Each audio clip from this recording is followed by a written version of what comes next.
तो दोस्तों, आइए देखते हैं प्रतिशत से संबंधित कुछ महत्वपूर्ण प्रश्न जो सभी परीक्षाओं के लिए बहुत ही महत्वपूर्ण प्रश्न हैं। चलिए देखते हैं।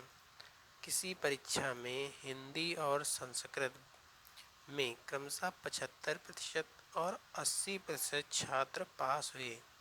यदि दोनों विषयों में 15% छात्र फेल हों तथा कुल फेल छात्रों की संख्या 420 हो तो परीक्षा में कितने छात्र सम्मिलित हुए तथा कितने छात्र पास हुए। चलिए देखते हैं इसको हम कैसे सॉल्व करेंगे। तो इसमें सबसे पहले उसने पूछा है कि कुल फेल छात्र कितने प्रतिशत हैं। तो हम सबसे पहले निकालेंगे कि कुल फेल छात्रों का प्रतिशत कितना है। तो यहाँ पर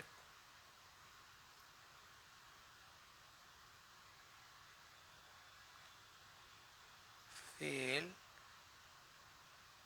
छात्रों का प्रतिशत कैसे निकालेंगे। सबसे पहले क्या करेंगे, जो पास हुए हैं छात्र 75% और किसमें, हिंदी में, और 80% किसमें पास हुए हैं, संस्कृत में। तो हिंदी में फेल छात्रों की संख्या कितनी हो जाएगी, छात्रों का प्रतिशत कितना हो जाएगा। 100 में से अगर हम 75 को माइनस कर देंगे तो हमारा पता चल जाएगा कितना आएगा, 25%। यानी जो हिंदी में थे वो कितने, 25% फेल हुए।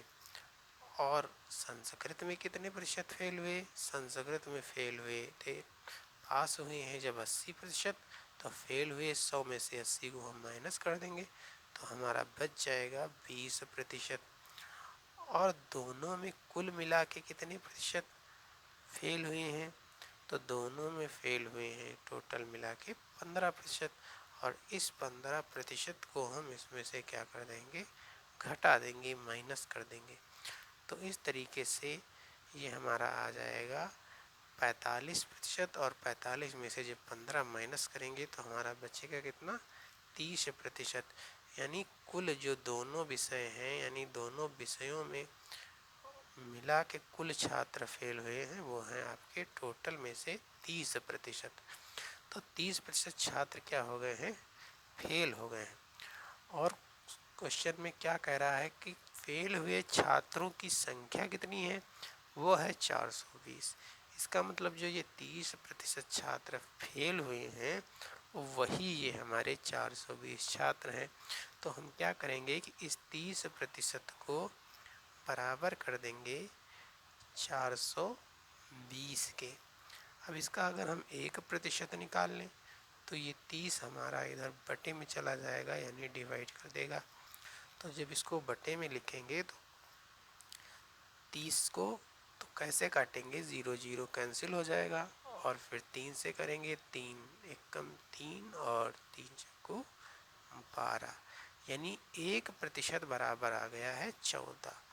1% का मतलब कितना है, 14। और परीक्षा में कुल सम्मिलित पूछ रहा है तो सम्मिलित तो परीक्षा में 100% होंगे। तो परीक्षा में कुल सम्मिलित,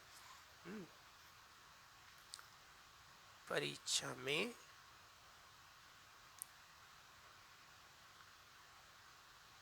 सम्मिलित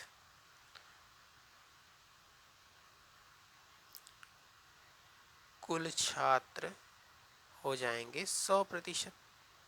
तो जब 100% है तो 14 ये 1% के बराबर था, तो 100% बराबर हो जाएगा 14 गुणे 100, बराबर आ जाएगा 1400। इस तरीके से हमारा क्या आ गया है, 1400 आंसर आ गया है। यानी परीक्षा में सम्मिलित हुए विद्यार्थियों या छात्रों की संख्या है हमारी 1400। साथ में ये भी पूछ रहा है कि कितने छात्र पास हुए, कितने छात्र पास हुए। तो जब परीक्षा में सम्मिलित हुए थे कितने, 1400, और फेल कितने हो गए हैं, 420। तो पास छात्रों की संख्या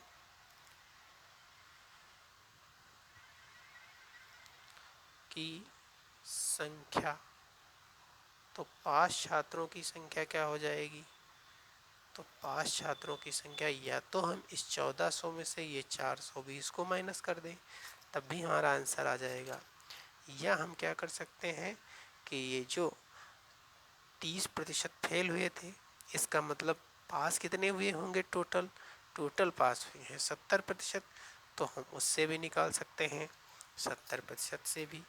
तो दोनों तरीक़ों से हम इसको सॉल्व कर सकते हैं। कहने का मतलब ये है, अगर हम माने कि 30% फेल हो गए तो इसका मतलब पास कितने हुए हैं, पास हुए हैं 70%। अब जो 70% पास हुए हैं तो 1% बराबर था 14 के, तो 70% बराबर हो जाएगा 70 गुणे 14 के, और यहाँ पर हो जाएगा 28, 7 और 3 7 2 9, 980, यानी 980 जो है छात्र वो क्या हुए हैं, टोटल पास हुए हैं। अगर इसी को हम निकालते